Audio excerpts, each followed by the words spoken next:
I was standing in a garage at 11 o'clock at night, staring at a folding lawn chair and a pile of quilts on the concrete floor. My daughter Brooke was in the doorway behind me, arms crossed, waiting for me to say something. Anything. "This is where I'm supposed to sleep?" I asked. "It's just for the summer, Mom." Just for the summer.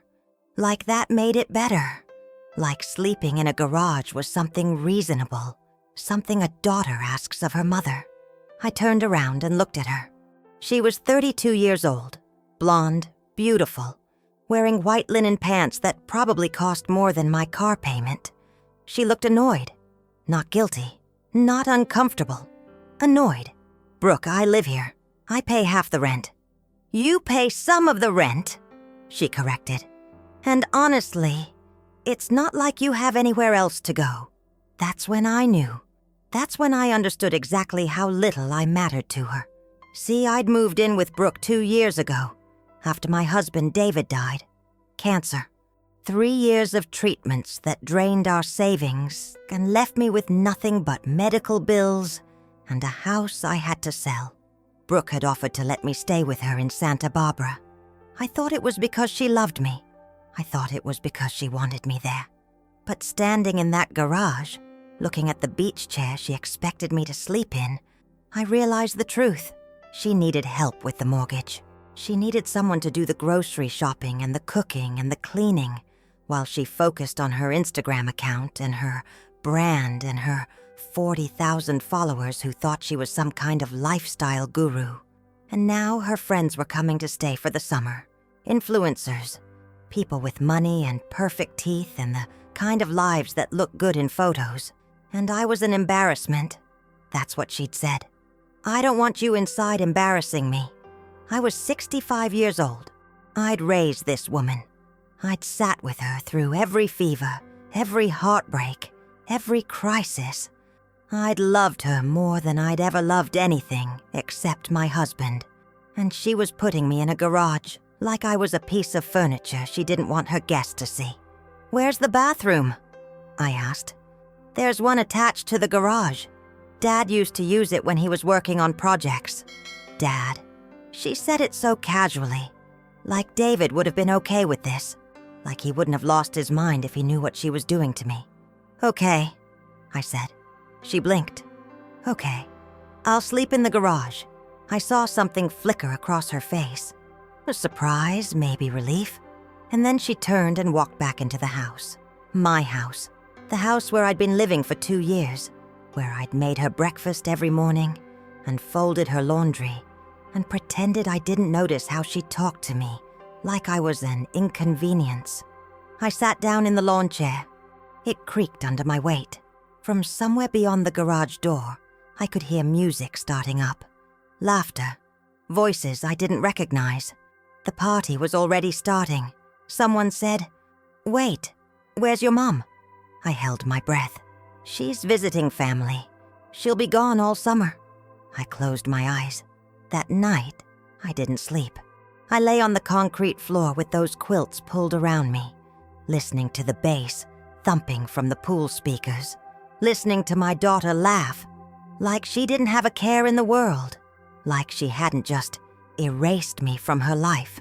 At some point, I got up and looked at myself in the rust-stained mirror in the bathroom. I looked old. I looked tired. I looked like someone who disappeared without anyone noticing. And that's when I made a decision. The next morning, I woke up before dawn. My back was killing me. My neck was stiff. I could barely stand up straight, but my mind was clear.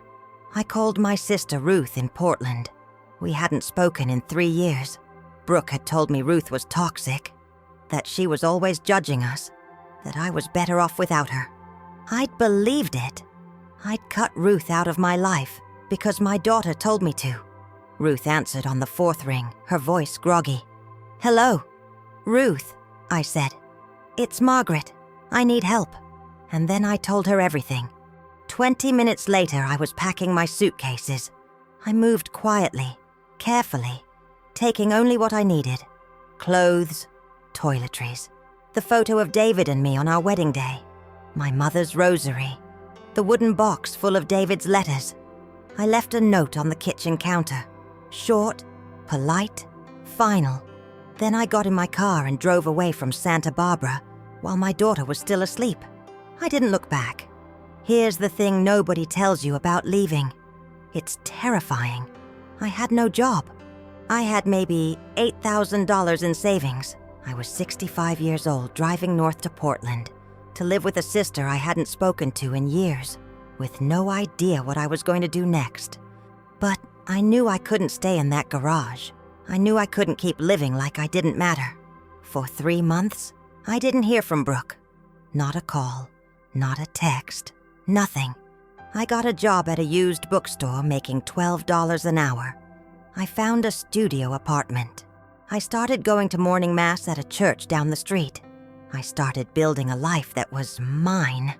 And then, in September, my phone rang. It was Brooke. Her voice was shaking, desperate. The rent was overdue. She thought I was still sending money. She didn't realize I'd stopped. She needed me to come back. She was sorry. She didn't mean it. Please, Mom, please. I listened to her cry. I listened to her beg. And then I said something I never thought I'd say to my own daughter. No. She called again the next day. And the day after that. 17 missed calls in 1 week. 9 voicemails. Each one more desperate than the last. I didn't answer. Because here's what I learned in that garage, on that cold concrete floor, listening to my daughter's party outside. Love doesn't mean letting someone erase you. Love doesn't mean sacrificing yourself until there's nothing left. And sometimes, the only way to save someone is to let them fall. I don't know how this ends yet. I don't know if Brooke and I will ever be okay. I don't know if she'll forgive me for leaving, or if I'll forgive her for putting me there in the first place. But I know I'm not going back to that garage. And I know I'm not going back to being the woman who slept there. Not ever again. I remember the jasmine. That's what I remember most about that Thursday evening in Santa Barbara. The way the smell came through the open windows of Brooke's house, sweet and heavy, mixing with the salt air from the ocean 2 blocks away. I was carrying groceries in from my car, 2 canvas bags full of things I'd picked up at Trader Joe's. Chicken breasts, spinach, the kind of sourdough bread Brooke liked. I'd been planning to make dinner for us. It was June 14th. My birthday was the next day. I didn't know it then, but those grocery bags would stay on the kitchen counter, untouched for 3 days.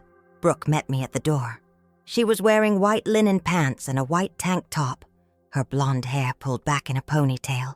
She looked like she'd just come from yoga or a spa day, something expensive and unhurried. She had my husband David's eyes, that clear gray blue, that could look either kind or cold, depending on the light. "Mom," she said. She didn't move to help me with the bags. "Hi, honey." I tried to step past her, but she shifted her weight, blocking the doorway. "Can you grab the door? These are getting heavy." "Mom, we need to talk."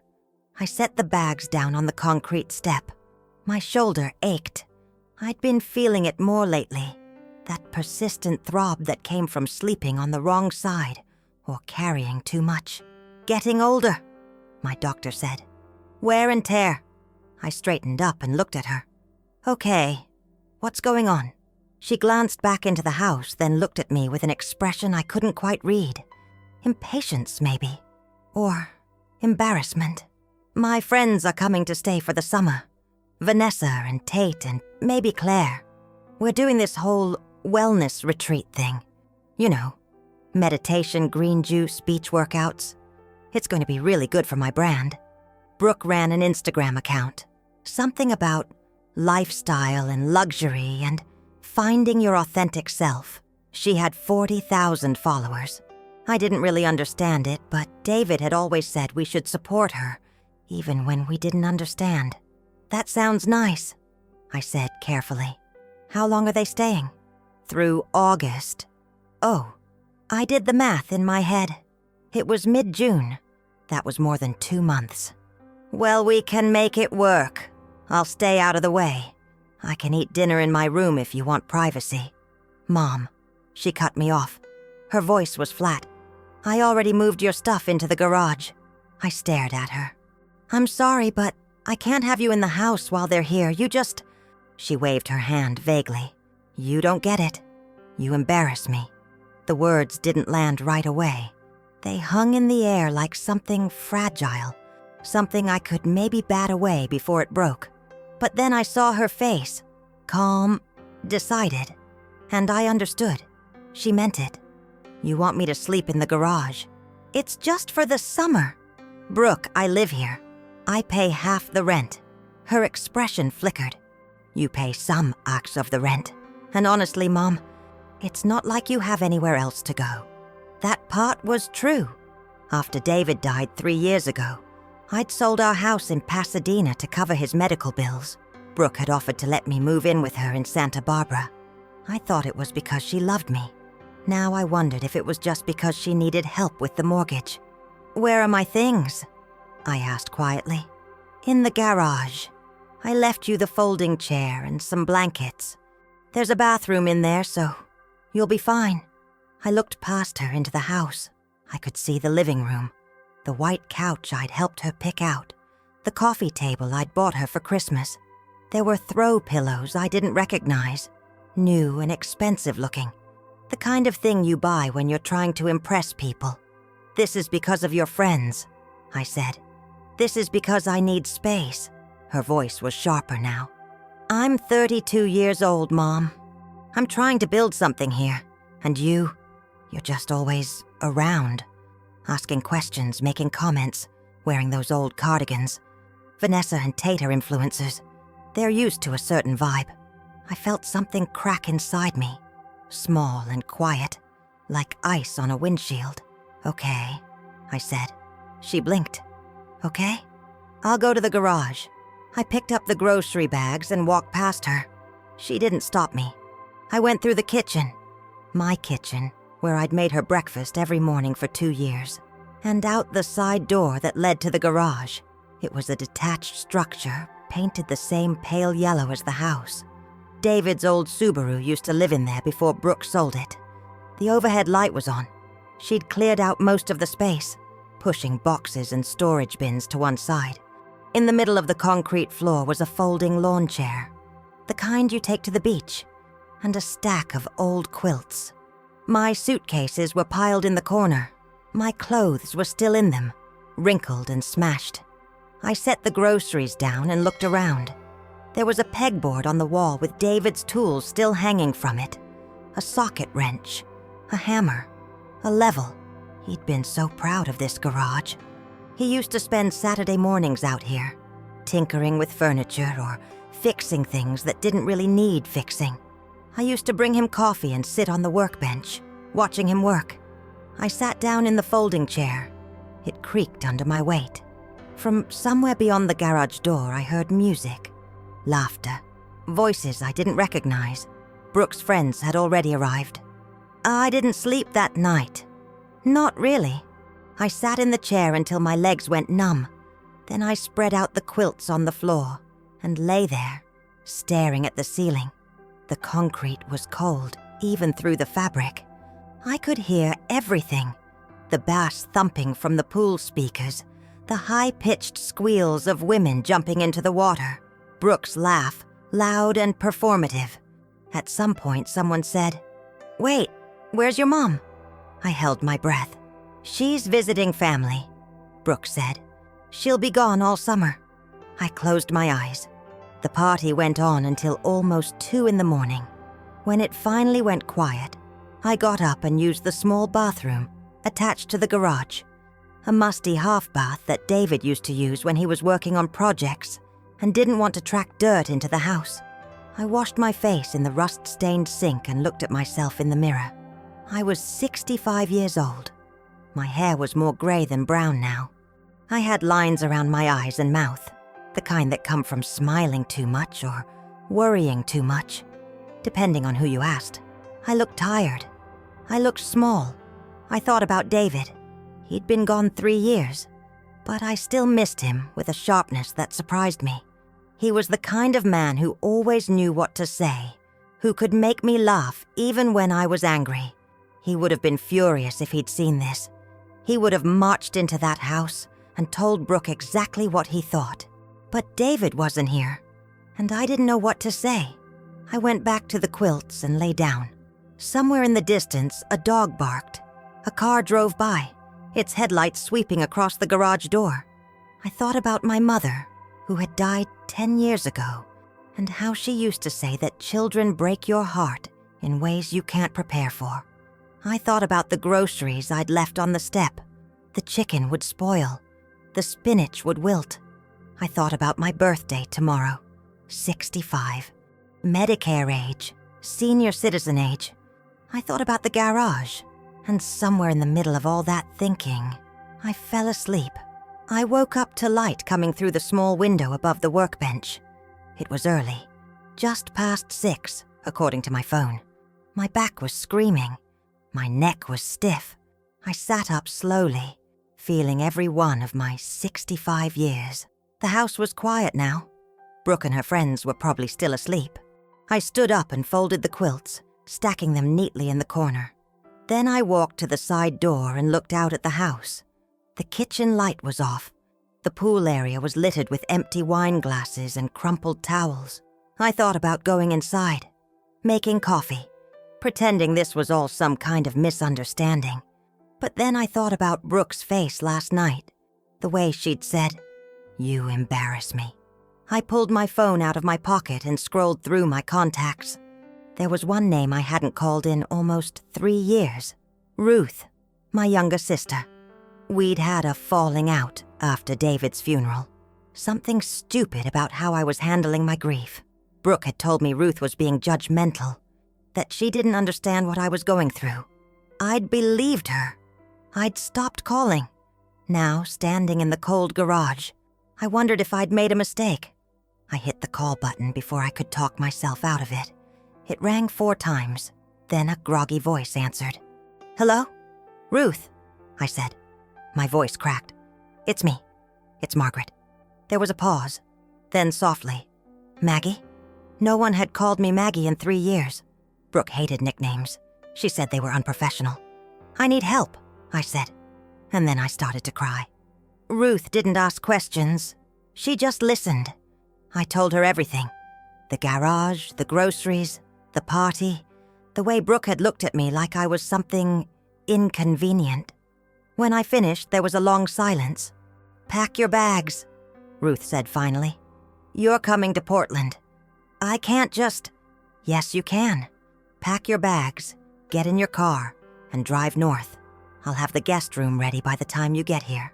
"Ruth, I don't want to impose—" "Margaret," her voice was firm. "You're my sister. You're not an imposition. Now pack your damn bags." I laughed, even though I was still crying. Okay. I'll leave this morning." "Good. Drive safe. Call me when you stop for gas." "I will." "And Maggie?" "Yeah?" "I'm sorry I wasn't there before." I closed my eyes. Me too. I packed quickly. 2 suitcases, 1 duffel bag. I didn't take much. Just clothes, toiletries, a few books. I left behind the things Brooke had bought me. The things that felt like hers more than mine. The expensive face creams, the linen blouses, the yoga mat I'd never used. I did take 3 things that mattered. The photo of David and me on our wedding day, the rosary my mother had given me before she died, and a small wooden box that held all of David's letters to me from when we were dating. I wrote Brooke a note. I kept it short. "Brooke, I've decided to visit Ruth in Portland for a while. I think we both need some space. I hope your summer is everything you want it to be. Love, Mom." I left it on the kitchen counter, next to the groceries that were probably already starting to smell. Then I got in my car, a 12-year-old Honda Civic that David had helped me pick out, and I drove away from Santa Barbara. I didn't look back. The drive to Portland takes about 16 hours if you don't stop much. I took 2 days. I spent the first night in a motel outside of Sacramento, a place called the Silver Pines Inn that had a neon sign and thin walls. I ordered Chinese food from the restaurant next door and ate it sitting on the bed, watching HGTV and trying not to think about anything. The second day, I drove through Oregon, watching the landscape change from dry hills to dense forests. I stopped for gas in Eugene and called Ruth like I promised. "How are you holding up?" she asked. "I'm okay," I said. "Tired. You'll be here in a few hours. I made up the guest room, and I'm making lasagna for dinner. You don't have to. I know I don't have to. I want to." I felt my throat tighten. "Thank you. Maggie," she said gently. "You don't have to thank me. Just get here safe." I got back in the car and kept driving. Ruth's house was in the Selwood neighborhood of Portland, a quiet area with tree-lined streets and old craftsman homes. Hers was painted blue with white trim, and there were flower boxes in the windows. It looked like something from a postcard. She was waiting on the porch when I pulled up. She looked older than I remembered. Her hair was mostly gray now, cut short and practical. But her face was the same. Warm, open, the kind of face that made you feel like you could tell her anything. I got out of the car, and she came down the steps and wrapped her arms around me. "You made it," she said. "I made it." She pulled back and looked at me, her hands on my shoulders. "You look exhausted." "I feel exhausted. Come on, let's get you inside." She helped me carry my bags into the house. The guest room was small but cozy, with a double bed covered in a patchwork quilt and a bookshelf full of mysteries and romances. There was a vase of fresh flowers on the nightstand. "This is perfect," I said. "Good. Dinner's in an hour. You have time to rest if you want." I nodded. She left, closing the door softly behind her. I sat down on the bed and looked around the room. It smelled like lavender and old books. Outside the window, I could see a backyard with a vegetable garden and a bird feeder. For the first time in 2 days, I let myself breathe. Dinner with Ruth was quiet at first. We sat across from each other at her kitchen table, a sturdy oak thing that had belonged to our parents, and ate lasagna while the evening light came through the windows. She'd made garlic bread too, and there was a salad with tomatoes from her garden. "This is delicious," I said. "Mom's recipe," Ruth said. "I found her old cookbook last year when I was cleaning out the attic. I've been working my way through it." I nodded. Our mother had been a good cook, the kind of woman who could make a feast out of nothing. She'd raised us in a small house in Eugene, just the 3 of us after our father died when I was 12. She'd worked 2 jobs, one at a dry cleaner, one cleaning houses, and still managed to put dinner on the table every night. "Do you remember her pot roast?" Ruth asked, "with the carrots and potatoes? And that gravy she made? God, I've tried to recreate it 100 times. Never comes out right." We ate in silence for a moment. Then Ruth set down her fork and looked at me. "What are you going to do, Maggie?" I'd been waiting for this question. "I don't know. You can stay here as long as you need to." "I mean that." "I know, but I need to figure something out. I can't just live off your generosity." "Why not?" She smiled. "I'm retired. The house is paid off. Bill left me enough that I'm comfortable." Bill was her late husband.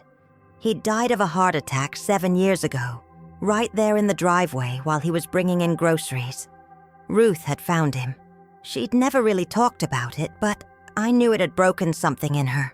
"Still," I said, "I need to do something. I can't just sit around." She studied me. "What do you want to do?" It was a simple question, but it hit me hard. I realized I hadn't been asked that in years. Not by Brooke, not by David before he got sick, not by anyone. What did I want? "I don't know," I said again. "I used to work at the library in Pasadena before David and I got married. I loved it, being around books, helping people find things. But that was 40 years ago. Libraries still exist," Ruth said. "I'm 65 years old. Who's going to hire me? Someone who needs a good worker. Someone who values experience." She leaned forward. "Look, Maggie, I know you've been through hell. I know losing David was awful, and what Brooke did to you." She shook her head. "But you're not done. You're not used up. You're just Regrouping. I felt tears prick my eyes. I feel used up. I know, but you're not. Trust me. That night, I unpacked my suitcases and hung my clothes in the closet. I put David's photo on the nightstand and my mother's rosary in the drawer. Then I sat on the bed and looked at my phone. Brooke hadn't called, hadn't texted, nothing. I thought about calling her. I thought about asking if she'd found my note, if she cared at all that I was gone. But I didn't. I turned off my phone and set it on the nightstand, face down. Then I opened the wooden box and took out David's letters. There were dozens of them, written on yellowed paper in his careful handwriting. We'd met when I was 23 and he was 25, both of us young and broke and full of plans. He'd been studying engineering at UCLA. I'd been working at a coffee shop in Westwood, saving money for college. He used to write me letters even though we saw each other almost every day. Little notes about his day, about things that reminded him of me, about the future we were going to build together. I hadn't read them in years. I'd been too afraid of the grief that would come with them. Now, sitting in Ruth's guest room, I opened one at random. Margaret.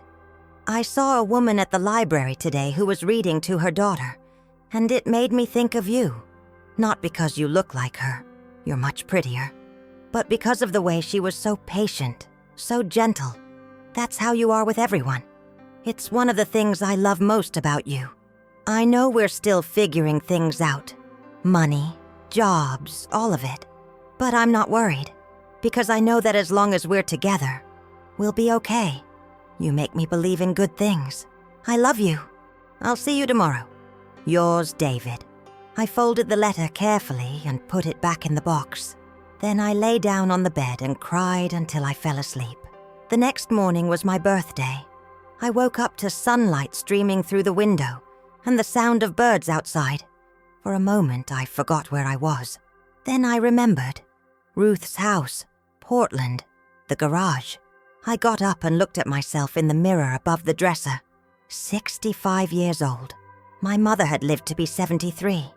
My father had died at 48. I was somewhere in between, in that strange middle space where you're not young anymore, but not quite old either. Ruth knocked on the door. You awake? Yeah, come in. She opened the door, holding a mug of coffee. Happy birthday! I'd forgotten she would remember. Thank you. I made coffee, and I thought we could go to breakfast if you're up for it. There's a place down the street, best blueberry pancakes in Portland. You don't have to. Maggie. She gave me a look. Stop saying I don't have to. I want to, okay? I took the coffee. Okay. The restaurant was called Bertie's Kitchen, a small diner with checkered floors and vinyl booths. It smelled like bacon and maple syrup and fresh coffee. We sat by the window and ordered pancakes and eggs and hash browns. The waitress was a young woman with pink hair and a nose ring who called everyone Hon. So, Ruth said, pouring syrup over her pancakes. I've been thinking. About what? About what you said last night. About needing to do something. She took a bite, chewed, swallowed. There's a bookstore a few blocks from here. Used books, mostly. It's called The Turning Page. I go there all the time. The owner's name is Dennis. Nice guy, older, probably in his 70s. He's been looking for help. Ruth, just hear me out. It's part-time, nothing crazy.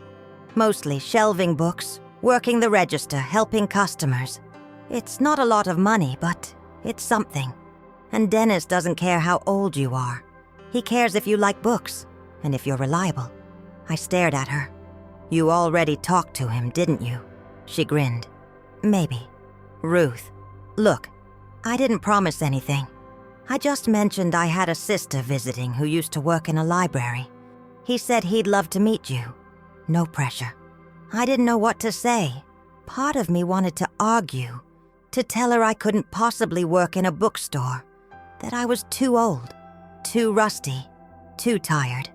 But another part of me, a small, quiet part, felt something I hadn't felt in a long time. Hope. Okay, I said. I'll meet him. The turning page was tucked between a coffee shop and a vintage clothing store on a street lined with old brick buildings. It had a green awning and a window display full of stacked books and a handwritten sign that said, "Come in.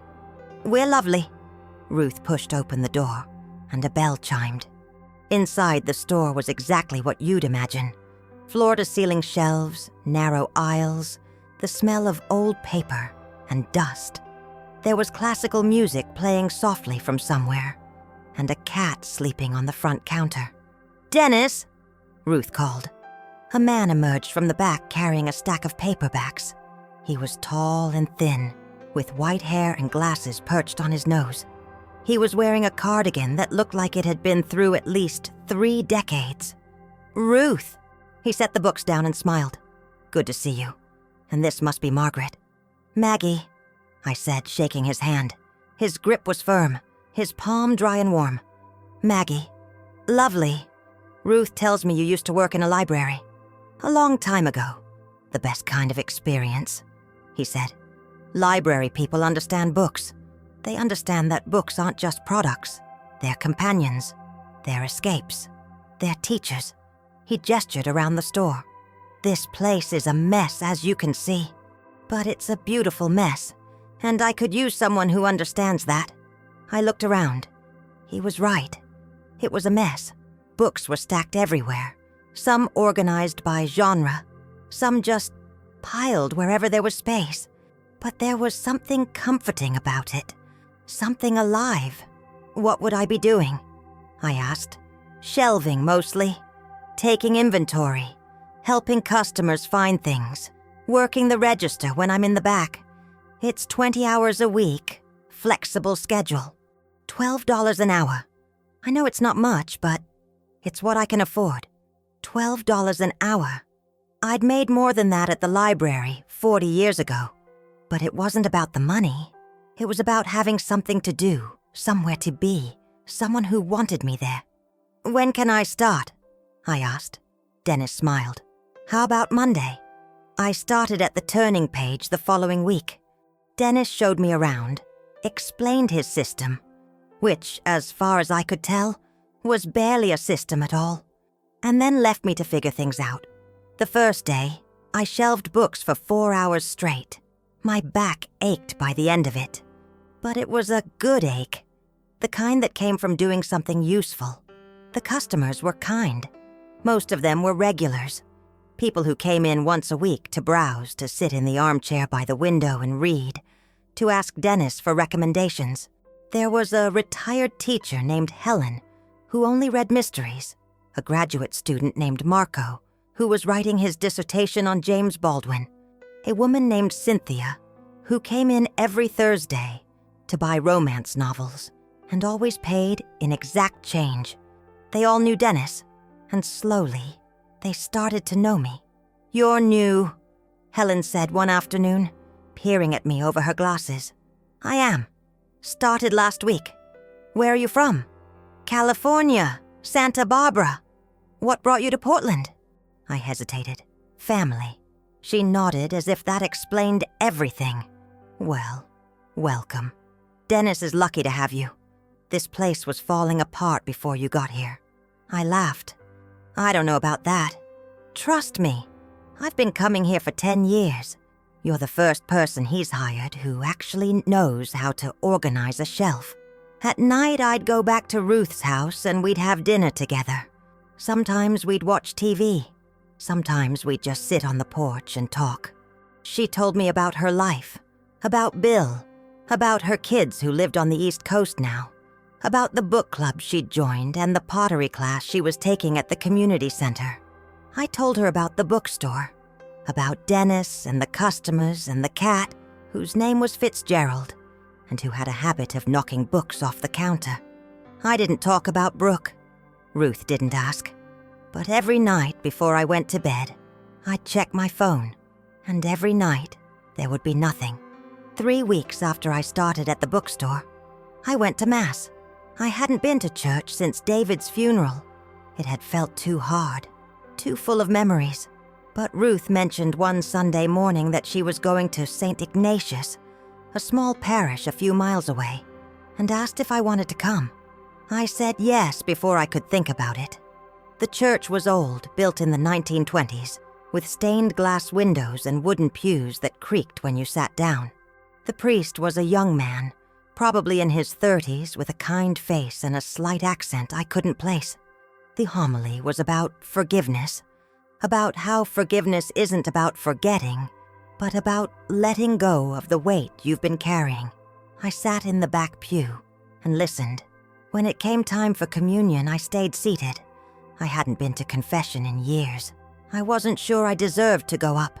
But then I thought about David, about how he used to say that church wasn't about being perfect. It was about being honest. So I stood up. I walked to the front. I received the Eucharist. And when I went back to my seat, I felt something shift inside me. Not forgiveness, not yet, but maybe the beginning of it. That afternoon, Ruth and I went to a farmer's market in the neighborhood. We walked through the stalls, buying tomatoes and peaches and fresh bread. Ruth knew half the vendors. She introduced me to everyone. This is my sister, Maggie.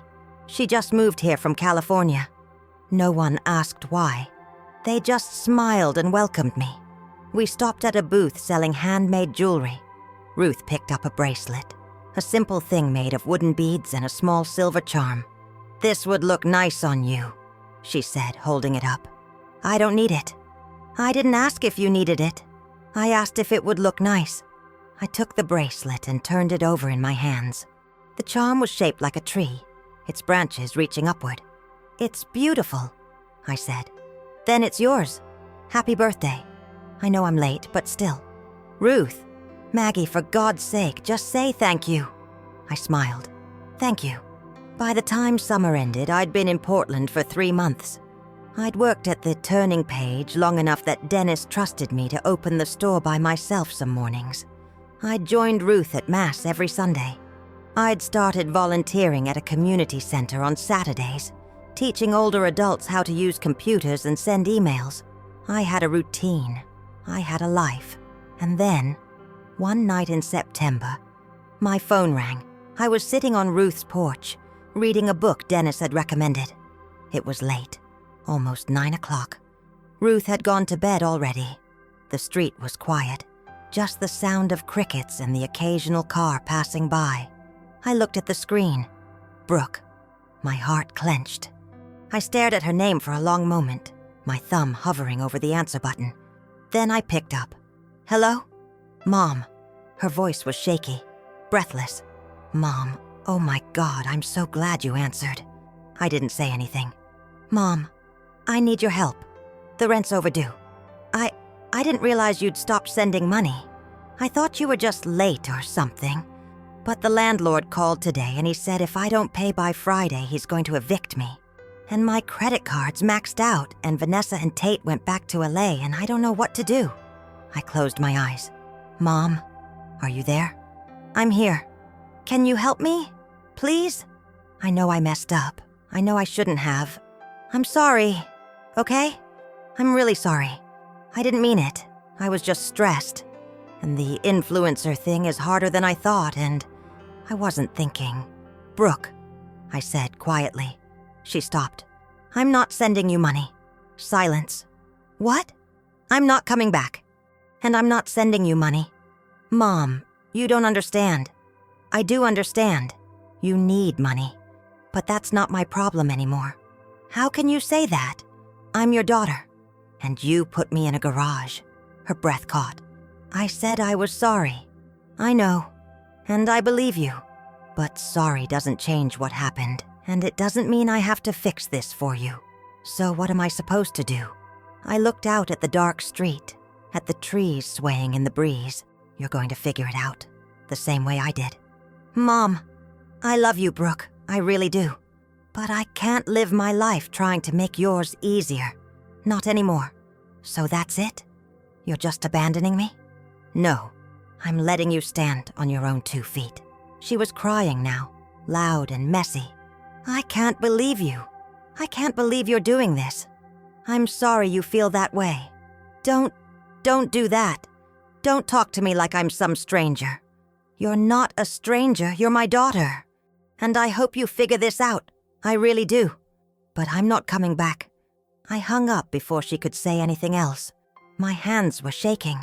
I set the phone down on the table and stared at it, waiting for it to ring again. It didn't. Brooke called again the next morning. I was at the bookstore, shelving a box of donated mysteries that someone had dropped off the day before. My phone buzzed in my pocket. I pulled it out, saw her name, and let it go to voicemail. She called again that afternoon, and again that evening. I didn't answer. By the end of the week, I had 17 missed calls and 9 voicemails. I didn't listen to them. I couldn't. Every time I saw her name on my screen, I felt my chest tighten, felt that old familiar pull, the instinct to fix things, to make everything okay, to be the mother she needed me to be. But I didn't pick up. Ruth noticed.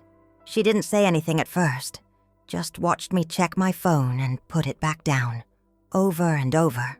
Finally, one night after dinner, she asked, "Is she still calling?" I nodded. "Are you going to answer?" "I don't know." Ruth wiped her hands on a dish towel and sat down across from me. "What are you afraid of?" "That I'll cave. That I'll send her the money and go back to being the person I was before." "And who was that?" I thought about it. Someone who didn't matter. Ruth reached across the table and took my hand. "You matter, Maggie. You always have. You just forgot for a while." On Saturday, I was at the community center teaching my computer class. There were 6 students that day, all of them over 70, all of them struggling with email and Facebook and the general concept of the internet. I loved it. I loved their questions, their frustration, their little victories when they finally figured out how to attach a photo or send a message. We were halfway through the class when my phone rang. I'd left it on the desk, and I saw Brooke's name flash across the screen. Everyone looked up. "Sorry," I said, reaching for it. "I'll turn it off." But before I could, one of the students, a woman named Dorothy, with steel gray hair and bright red lipstick, spoke up. "Is that your daughter?" I hesitated. "Yes." "Are you two fighting?" "Dorothy," another student said. "That's personal. I'm just asking." Dorothy looked at me. "My daughter and I didn't speak for 5 years. Stupidest thing I ever did. Life's too short, honey." I looked down at the phone. Brooke's name was still there, waiting. "Sometimes," I said slowly, "life's too short to keep letting people hurt you." Dorothy studied me for a long moment. Then she nodded. "Fair enough." I turned off the phone and slipped it into my purse. That night, I finally listened to the voicemails. The first few were angry. Brooke's voice was sharp, accusing. "I can't believe you're doing this. You're my mother. You're supposed to help me. This is so selfish." Then they got desperate. "Mom, please. I'm going to lose the house. I don't know what to do. Please call me back." Then they got quiet. "Mom, I miss you. I'm sorry. I know I messed up. I need you." The last one was different. Her voice was flat, exhausted. "Okay, fine. I get it. You're done with me. I hope you're happy." I sat on the edge of my bed, staring at the phone. Part of me wanted to call her back, to tell her I wasn't done with her, that I'd never be done with her. But another part of me, the part that had spent 3 months building something new, knew that calling her back would undo everything. I put the phone away and opened David's letters again. I read until my eyes were too tired to focus. Then I turned off the light and tried to sleep. October came. The trees in Portland turned gold and red, and the air got colder. I bought a winter coat at a thrift store, a long wool thing that made me feel like someone from an old movie. Dennis started keeping the heater on in the bookstore, and Fitzgerald the cat spent most of his time curled up on the radiator. Brooke stopped calling. For a week, then 2, then 3. I told myself I was relieved. But late at night, I'd check my phone anyway, scrolling through my call history, looking at her name.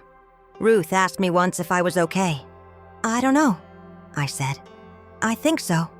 But I keep waiting for the other shoe to drop. What do you mean? I don't know. I just feel like this can't last. Like something's going to happen, and I'll have to go back. Back where? To being the person I was before. Ruth shook her head. That's not how it works, Maggie. You're not going back. You're moving forward. Those are two different things. In late October, I went to confession for the first time in years. I'd been thinking about it for weeks, ever since that first Mass at St. Ignatius. The guilt had been sitting in my chest like a stone. Not just about Brooke, but about everything. About David. About the choices I'd made. About the person I'd been. The confessional was small and dark. The kind of space that makes you feel like you're talking to yourself as much as to God. Father Michael, the young priest with the kind face, was on the other side of the screen. Bless me, Father, for I have sinned, I said. It's been 3 years since my last confession. Welcome back, he said gently. What's on your heart? I didn't know where to start, so I started at the beginning. I told him about David's death, about moving in with Brooke, about the garage. I told him about leaving, about the phone calls, about the guilt that kept me awake at night. I don't know if I did the right thing, I said. I don't know if walking away makes me a bad mother. There was a pause. Then Father Michael spoke. Do you think love means letting someone hurt you? No, but I think love means being there, even when it's hard. And you were there, for years. You supported her, you helped her, you sacrificed for her. But she wasn't being there for you. She was using you. She's my daughter. She is. And you love her. But love doesn't mean erasing yourself. It doesn't mean letting someone treat you like you don't matter. I felt tears running down my face. Then why do I feel so guilty? Because you're a mother. And mothers are taught that their job is to give everything, even when there's nothing left. But that's not love, Margaret. That's self-destruction. I sat there in the dark, crying quietly. You did the right thing, Father Michael said. You set a boundary. You chose yourself. That's not selfish. That's survival. What do I do now? You forgive yourself. You pray for your daughter. And you keep moving forward. He gave me absolution. I said my penance, 3 Hail Marys, and an Our Father. And then I walked out into the cool October air, feeling lighter than I had in months. November came, and with it, the holidays. Ruth asked if I wanted to go to her son's house for Thanksgiving. He lived in Boston with his wife and 2 kids. It sounded nice. It sounded normal. But I said no. I wasn't ready to meet new people, to explain who I was and why I was there. I wasn't ready to sit at a table and pretend everything was fine. Instead, Ruth and I stayed in Portland. We cooked a small turkey and made stuffing and mashed potatoes. We invited Dennis from the bookstore and a few of Ruth's friends from church. It was quiet and simple, and exactly what I needed. After dinner, Dennis and I sat on the porch while Ruth cleaned up inside. He'd brought a bottle of wine, and we drank it slowly, watching the street. Ruth tells me you have a daughter, he said. I nodded. Brooke. Is she in California? Yes. Do you talk to her? I shook my head. Not anymore. Dennis was quiet for a moment. Then he said, I have a son. Haven't spoken to him in 12 years. I looked at him, surprised. He stole from me, Dennis said. Forged my signature on some checks. Took about $20,000. Said he was going to pay me back, but he never did. I told him I couldn't have him in my life if he was going to keep lying to me. Do you regret it? Every day. He took a sip of wine. But I also know I did the right thing. Because if I'd let him keep doing it, I would have lost everything. The store, my house, my sanity. Sometimes you have to choose yourself, even when it hurts. Does it ever stop hurting? No, he said. But it gets easier to live with. In early December, I got a letter. Not a phone call, not a text. A letter. It came to Ruth's house, forwarded from my old address in Santa Barbara. I recognized Brooke's handwriting on the envelope. I sat at the kitchen table for a long time, just staring at it. Ruth came in, saw me, and asked if I was okay. "It's from Brooke," I said. "Do you want to read it?" "I don't know. Do you want me to stay?" I nodded.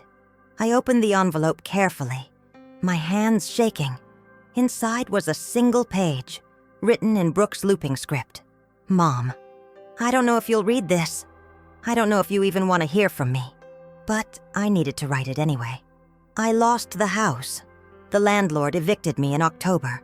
I'm staying with a friend now, sleeping on her couch. I had to sell most of my stuff.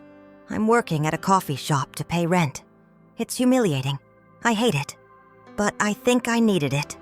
I've been thinking a lot about what you said on the phone, about standing on my own 2 feet. I didn't get it at first. I thought you were just being cruel. But I get it now. I took you for granted. I treated you like you didn't matter. And I'm sorry. I don't expect you to forgive me. I don't expect you to come back. I just wanted you to know that I'm trying to do better.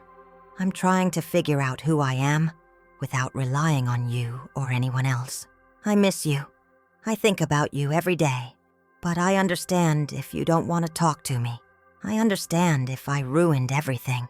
I hope you're happy wherever you are. I hope you're okay. Love, Brooke. I folded the letter and set it on the table. Ruth put her hand on my shoulder. "What are you going to do?" she asked. "I don't know," I said. "But I think I need to think about it." I carried that letter with me for days. I read it over and over looking for something. Anger, manipulation, insincerity. But all I found was sadness.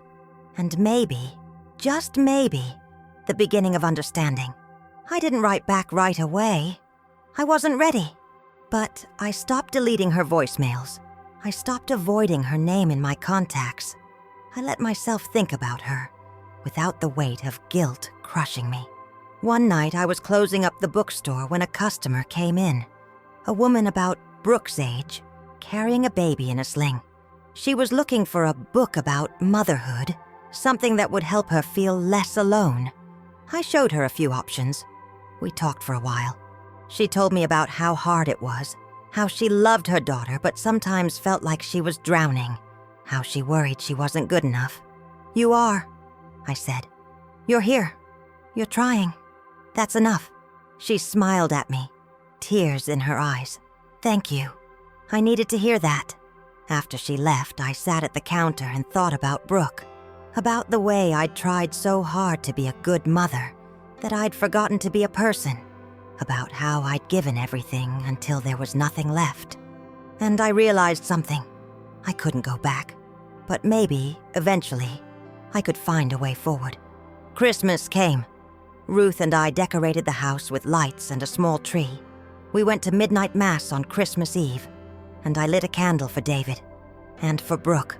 On Christmas morning, Ruth gave me a gift, a framed photo of the two of us from when we were kids, standing in front of our childhood home in Eugene.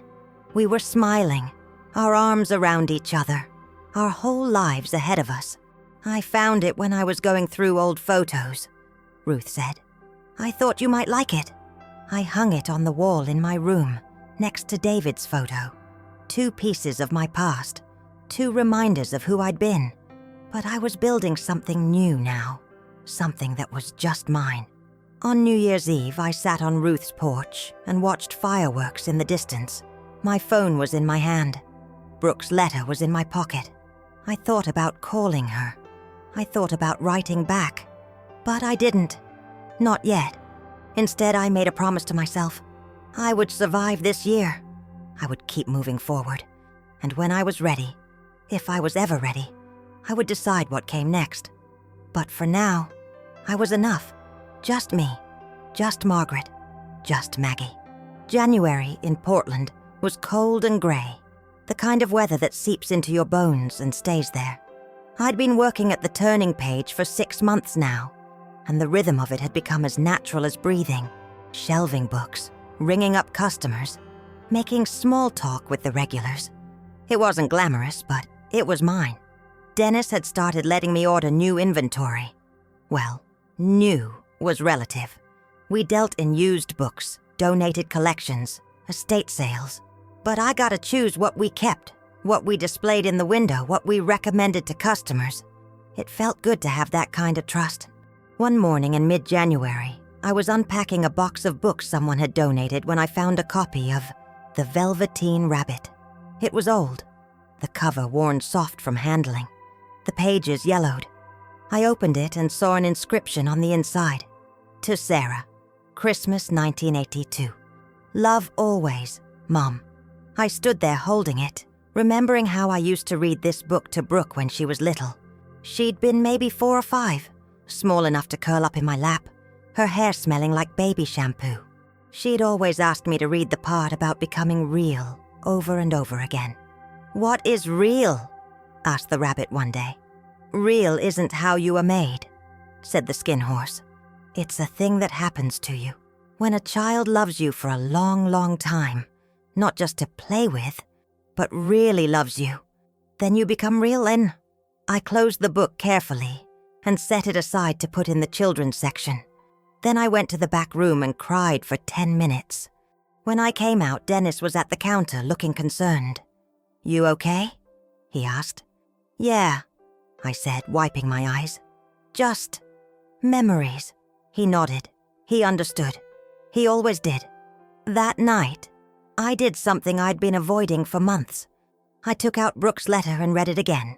Then I took out a piece of paper and a pen. Brooke. I wrote her name and then stopped. What was I supposed to say? That I forgave her? That I didn't? That I missed her? That I was still angry? I sat there for an hour, staring at that blank page. Finally, I wrote, "Brooke, I got your letter. Thank you for writing it. I'm not ready to talk yet. I don't know when I will be, but I wanted you to know that I read it, and I'm glad you're trying to figure things out. I'm doing okay. I'm living with Aunt Ruth in Portland. I'm working at a bookstore. I'm learning how to be a person again, not just your mother. I don't hate you. I want you to know that.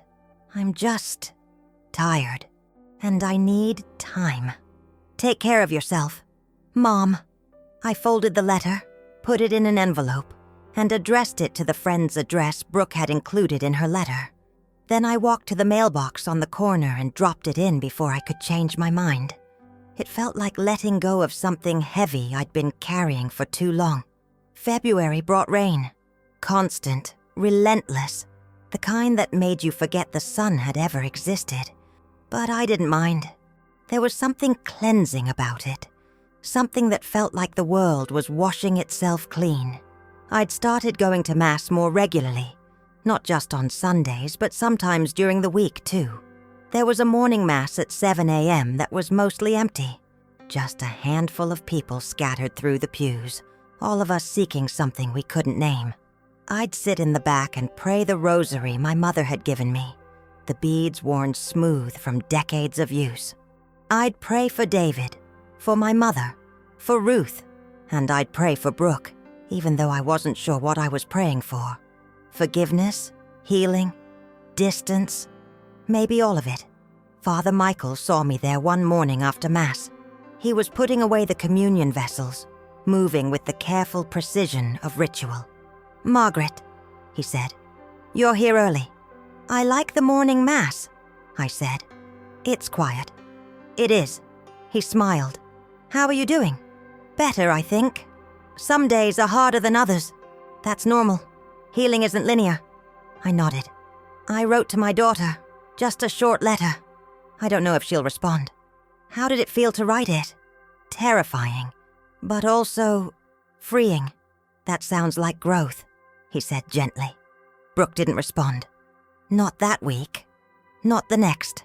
Part of me was relieved. Part of me was disappointed. But mostly, I just felt a strange kind of peace. I'd said what I needed to say. The rest was up to her. In March, spring started to show itself in small ways. Crocuses pushing through the wet earth in Ruth's garden. Trees beginning to bud. The days getting longer. The light changing. I turned 66 on March 15th. Ruth made me a lemon cake, the same kind our mother used to make, and we ate it on the porch even though it was still cold enough to see our breath. Dennis came over with a bottle of wine. A few of Ruth's friends from church stopped by. It was small and simple and perfect. "Make a wish," Ruth said, lighting the candles. I closed my eyes. For a moment, I didn't know what to wish for. Then I thought about the last year. The garage, the drive north, the bookstore, the morning masses, the slow, painful work of building a new life. I wished for more of this. More quiet mornings. More small kindnesses. More days where I felt like myself. I blew out the candles. In April, something shifted. I was at the bookstore, helping a customer find a book about grief, when I realized I was talking about David without crying. I was telling this stranger, a woman who'd just lost her husband, about how it gets easier, about how you learn to carry the grief instead of being crushed by it. "Does it ever stop hurting?" she asked. "No," I said honestly. "But you learn how to live with it. You learn that you can miss someone and still be happy. Those two things can exist at the same time." She nodded, tears streaming down her face. "Thank you." After she left, I stood at the counter for a long moment, feeling something settle inside me. I'd been so focused on surviving that I hadn't noticed I was doing more than that. I was living. That night, I called Ruth into the living room. "I think I want to get my own place," I said. She looked surprised. "Really?" "Not because I don't love living here. I do. You've saved my life, Ruth, but I think I need my own space. Something that's just mine." She smiled. "I think that's wonderful. Finding an apartment in Portland on a bookstore salary wasn't easy, but Ruth helped me look. And in May, we found a small studio in the Beaumont neighborhood. It was on the second floor of an old house that had been converted into apartments. One room with a kitchenette, a tiny bathroom, and a window that looked out onto a maple tree. It was perfect. I moved in on a Saturday. Ruth and Dennis helped me carry up my few belongings. The suitcases I'd brought from Santa Barbara, the books I'd accumulated, the wooden box with David's letters. I didn't have much furniture, so Ruth gave me some things she didn't need. A small table, 2 chairs, a reading lamp. That night I sat alone in my new apartment and looked around. It wasn't much, but it was mine. All mine. I felt something I hadn't felt in years. Pride. Summer came slowly. Then all at once, the days got longer and warmer. I started walking to work instead of taking the bus, enjoying the exercise, the way my body was getting stronger. I'd lost some weight without trying. Not from stress this time, but from moving more, from feeling better. One Saturday in June, I was volunteering at the community center when Dorothy, the woman who'd asked about Brooke months ago, pulled me aside. "I need to tell you something," she said. "What's that?" "I called my daughter, the one I hadn't spoken to in 5 years." "You did?" She nodded. "We met for coffee last week. It was hard. We both cried. We both said things we'd been holding on to for too long. But it was good. Really good. I'm so happy for you, Dorothy. I wanted to thank you," she said. "What you said that day, about life being too short to let people hurt you, it made me think, and I realized that was true. But also, life's too short to hold on to anger when you don't have to." I felt tears prick my eyes. "How did you know it was time?" "I didn't. I just took a chance." She squeezed my hand. "Maybe you'll take one too." I thought about Dorothy's words for days, weeks. I thought about Brooke, about the letter she'd sent, about the one I'd sent back. I thought about the year I'd spent building this new life, about how strong I felt now, how whole. And I realized something. I wasn't afraid anymore. I wasn't afraid of going back to being that woman in the garage, because I knew I never would be her again. I'd changed. I'd grown. And whatever happened with Brooke, whether we reconciled or didn't, whether she'd changed or hadn't, I would be okay. In late June, I wrote her another letter. "Brooke, it's been almost a year since I left Santa Barbara. I've thought about you every day, sometimes with anger, Sometimes with sadness. Sometimes with something that feels like hope. I'm not the same person I was when I lived in that garage. I've built a life here in Portland. I have a job I love, an apartment that's mine, friends who see me. I've learned how to take care of myself. I've learned that I matter. I don't know what happens next with us. I don't know if we can fix what's broken. But I want you to know that I'm open to trying.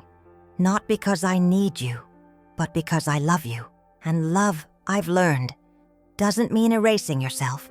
It means showing up honestly, even when it's hard. If you want to talk, you can call me. I'll answer. I hope you're well. I hope you're learning who you are, the same way I've been learning who I am. Love, Mom. I mailed it the next day. 2 weeks later, my phone rang. I was at the bookstore, eating lunch in the back room. I looked at the screen. Brooke. My heart hammered in my chest. I took a deep breath and answered. Hello. Mom. Her voice was soft, tentative. I got your letter. Hi, Brooke. Silence. Then, I'm sorry. I know I said it before, but I need to say it again. I'm so sorry. I know. I've been in therapy, she said. Since October.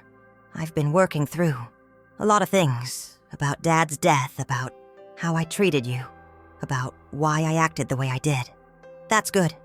I'm glad. I'm still working at the coffee shop. I'm still on my friend's couch. But I'm okay. I'm figuring it out. I'm proud of you. Her voice broke. Really? Really? We talked for an hour. It was awkward at first. Both of us careful with our words. Both of us afraid of saying the wrong thing. But slowly, it got easier.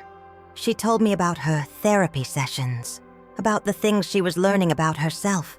I told her about Portland, about the bookstore, about Ruth. Do you think... She started, then stopped. What?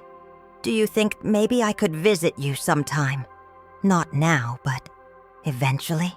I thought about it, about seeing her again, about whether I was ready for that.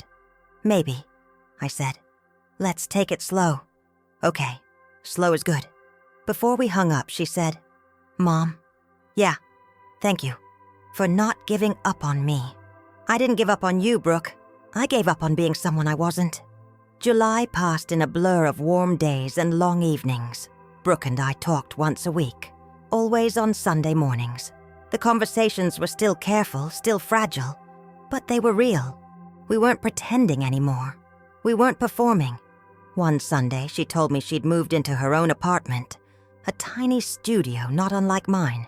She sent me a photo. It was sparse, just a mattress on the floor and a few boxes. But she looked happy in the picture she'd taken of herself. I got my first paycheck from the coffee shop, she said. It's not much, but it's mine. How does it feel? Scary, but also good. I smiled. That sounds familiar. In August, Ruth and I drove to the coast for a weekend. We stayed in a little motel in Cannon Beach and spent our days walking along the shore, collecting shells, eating fish and chips from a place called Moe's. The ocean was cold and gray and beautiful, stretching out forever. One evening, we sat on the beach and watched the sunset. The sky turned pink and orange, the clouds catching fire. Are you happy, Maggie? Ruth asked. I thought about it, about the last year, about everything I'd lost and everything I'd found. Yeah, I said. I think I am. Good. She put her arm around me. You deserve it. September came, and with it, a year since Brooke had first called, desperate and angry. A year since I'd started answering her calls again. We'd talked every Sunday without fail. She was doing better, still working at the coffee shop, but taking online classes now, trying to figure out what she wanted to do with her life. She asked again about visiting. This time, I said yes. She came in October, flying up from Los Angeles for a long weekend. I picked her up from the airport, and when I saw her walking through the terminal, I almost didn't recognize her. She'd cut her hair short. She was wearing jeans and a sweater instead of the designer clothes she used to live in. She looked real. We hugged. It was awkward at first, both of us holding back. But then she squeezed tighter and I felt something break open inside me. "Hi, Mom," she said. "Hi, baby." That weekend, I showed her my life. We went to the bookstore, and Dennis made her laugh with his stories. We had dinner at Ruth's house, and Ruth treated her like family. No judgment, no questions. We walked through the neighborhood, and I showed her my apartment, my quiet little space that was mine. On Sunday, we went to Mass at St. Ignatius. Brooke hadn't been to church since David's funeral, but she came with me without complaint. We sat in the back pew, and when it came time for communion, she stayed seated. But I saw her watching, her eyes following the people as they walked up the aisle. After Mass, we lit candles together. One for David, one for my mother, one for us. "Do you think he'd be proud of me?" she asked quietly. "Dad, he'd be proud of you for trying," I said. "That's all anyone can do." On her last night, we sat in my apartment drinking tea and talking. She asked me about David, about what it had been like after he died, about why I'd stayed with her for so long. "I didn't know how to be without him," I said. "And I thought if I could take care of you, if I could make your life easier, it would give me purpose. But I lost myself in the process. I took advantage of that," she said. "I knew you'd always be there, so I didn't have to think about what I was doing to you. I let you," I said. "That's on me too." She looked at me. "Do you forgive me?" I thought about it. About the garage. About the year of pain and growth. About the woman I'd become. "Yes," I said. "I do. Do you forgive me?" "For what?" "For leaving. For not being the mother you thought you needed." "Mom," she said, tears in her eyes, "you're exactly the mother I needed. I just didn't know it yet." When I took her to the airport the next morning, we hugged for a long time. "I love you," she said. "I love you too. I'll call you next Sunday. I'll be here." I watched her walk through security, watched her turn and wave one last time. Then I got in my car and drove back to Portland. That night, I sat in my apartment and looked around at my small, quiet life. The books on the shelf, the picture of David on the table, the rosary hanging from the lamp, the letter from Brooke folded carefully in the drawer. I thought about the woman I'd been a year ago, lost, invisible, sleeping in a garage. And I thought about the woman I was now, strong, whole, standing on my own 2 feet. I'd survived. I'd more than survived. I'd learned how to breathe again. Outside my window, the maple tree was starting to turn red. Fall was coming. A new season. A new year. And I was ready for it. I picked up my phone and texted Brooke. "Made it home safe. Talk to you Sunday. Love you." She responded immediately. "Love you too, Mom. Thank you for everything." I set the phone down and smiled. Then I made myself a cup of tea, curled up in my chair and opened a book. And for the first time in longer than I could remember, I felt completely at peace. I'm 68 now, still working at the Turning Page, though Dennis has made me assistant manager. Still living in my studio apartment, though I've filled it with plants and paintings from local artists. Still going to morning mass, still volunteering at the community center, still having Sunday dinner with Ruth. Brooke and I talk every week. She visits twice a year, once in summer, once around the holidays. She's back in school now, studying social work. She says she wants to help people the way therapy helped her. I'm proud of her, not because of what she's doing, but because of who she's become. She asked me once if I'd ever come back to California. "To visit," I said, "but not to stay. Portland is home now." She understood.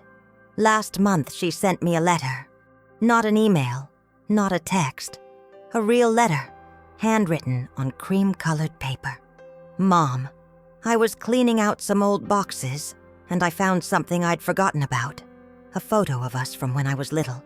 We're at the beach, and you're holding me, and we're both laughing. I must have been 3 or 4. I don't remember the day, but I remember feeling safe with you. I remember feeling loved. I'm sorry it took me so long to appreciate that. I'm sorry I forgot what it felt like. But I remember now. And I want you to know that even though we lost some time, even though I hurt you, I'm grateful for where we are now. I'm grateful that you were strong enough to leave. I'm grateful that you taught me what it means to stand on your own. I love you, Mom. Not because I need you, but because I choose you. Thank you for choosing yourself. It taught me how to choose myself, too. Love, Brooke. I keep that letter in the drawer with David's letters and my mother's rosary. 3 pieces of my heart. 3 reminders of love. The love I was given, the love I gave, and the love I learned to give myself. I don't know what the future holds, but I know I'm not afraid of it anymore. Because I learned something in that garage, in those dark, cold hours on the concrete floor. Sometimes the only way to find yourself is to walk away from everything you thought you were supposed to be. And sometimes, the bravest thing you can do is let someone you love figure out how to stand on their own, even if it means they might fall first. I walked away. I fell. I got back up. And I learned how to breathe. My friends will be spending the summer here. I've already put your things in the garage, so I won't be embarrassed, my daughter said the day before my birthday. The next day, I made a decision that would change everything.